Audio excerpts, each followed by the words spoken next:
က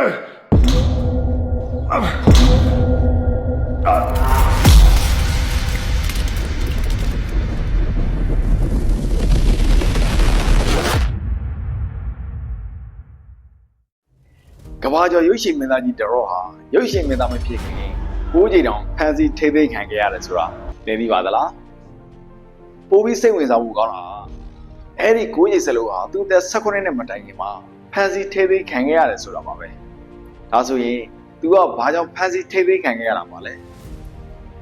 ဘယ်လိုလုပ်ပြီးအောင်မြင်တဲ့ရုပ်ရှင်မင်းသားတယောက်ဖြစ်လာခဲ့လဲဆိုတာကိုသိရဖို့ကျွန်တော်ရဲ့ဗီဒီယိုလေးကိုအဆုံးထိကြည့်တော်ပေးကြပါခင်ဗျာကျွန်တော်ကတော့ဝါခွာပြစာပေတွေနဲ့ဗုဒ္ဓတရားစီမဲ့အကြောင်းအရာလေးတွေကိုအမြဲတမ်းမျှဝေတင်ဆက်ပေးနေမယ် CYF ကစိုင်းကိုတွေပဲဖြစ်ပါတယ်ခင်ဗျာ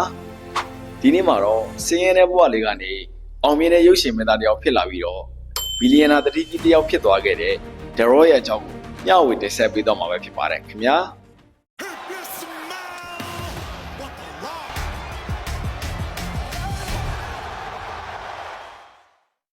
ဒရော့လို့လူသိများကြတဲ့သူ့နာမည်ရင်းကတော့ Dwayne Johnson ပဲဖြစ်ပါတယ်ခင်ဗျာ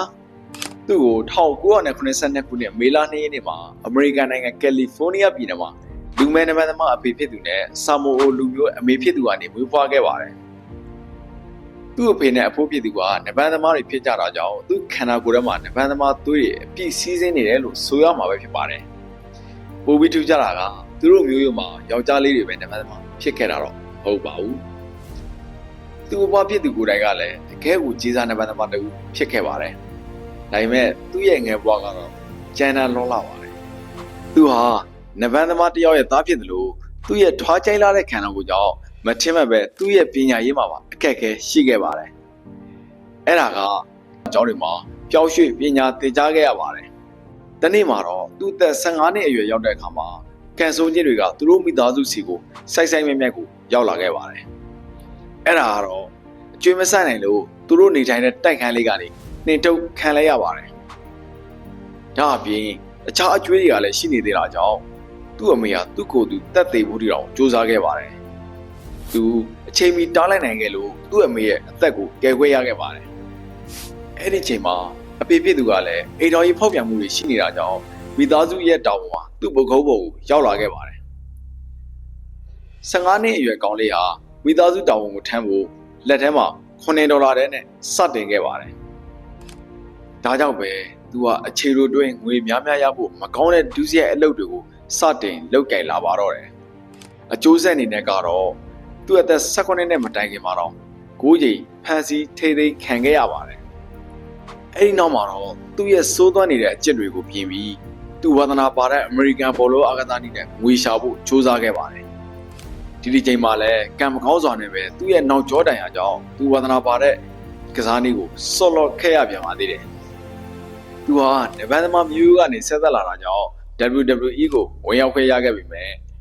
သူ့ရဲ့ Rocky Set ဆိုတဲ့စကားကြောင့်နဗန်သမားဘွားအစမှာပဲပြိသက်တွေရဲ့မြမုံကျိုးမှုကိုခံခဲ့ရပါတယ်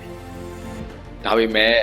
သူ့ရဲ့သင်ယူမှုနဲ့စ조사အားထုတ်မှုတွေကြောင့်ပဲပြိသက်တွေရဲ့အားပေးမှုကိုပြန်လည်ရရှိလာခဲ့ပါတယ်နောက်တော့ WWE ရဲ့ Heavyweight Champion ဆုကိုရှေ့ချိန်တိုင်ရရှိခဲ့ပါတယ်ဒါကသူအောင်မြင်မှုအစပဲရှိနေပါသေးတယ်အဲ့ဒီနောက်မှာတော့သူကအမေရိကန်ရုပ်ရှင်လောကတွေကိုဝင်ရောက်ခဲ့ပြီးတော့ရုပ်ရှင်တွေကိုစတင်ရိုက်ကူးပါတော့တယ်အခုဆိုရင်သူကအောင်မြင်တဲ့ရုပ်ရှင်မင်းသားတယောက်ဖြစ်လာပြီးတော့အမှုပညာကြီးကိုအမြင့်ဆုံးရရှိထားတဲ့သူတယောက်ဖြစ်လာခဲ့ပါပြီပြီးခဲ့တဲ့2020ခုနှစ်တုန်းကကမ္ဘာဝင်ငွေအများဆုံးမင်းသားတယောက်အဖြစ် Green နဲ့စံချိန်ဝင်သွားခဲ့ပါတယ်အခုဆိုရင်သူကအောင်မြင်တဲ့စီးပွားရေးလုပ်ငန်းရှင်တယောက်ဖြစ်နေပြီးတော့ဘီလီယံနာတထေးကြီးတယောက်လည်းဖြစ်နေခဲ့ပါပြီသူ့မှာအရန်ကိုစိတ်ဝင်စားဖို့ကောင်းတာတခုရှိနေပါသေးတယ်ခင်ဗျာအဲ့ဒါကတော့နိုင်ပေါင်း60ကျော်ရေးခဲ့ရတဲ့သူ့လက်မောင်းပေါ်ကတက်တူပဲဖြစ်ပါတယ်အဲ့ဒီတက်တူဟာသူ့ရဲ့ဆာမိုအာဘူဘေဘီတွေကပြောခဲ့တဲ့သူ့ဘဝအကြောင်းပဲဖြစ်ပါတယ်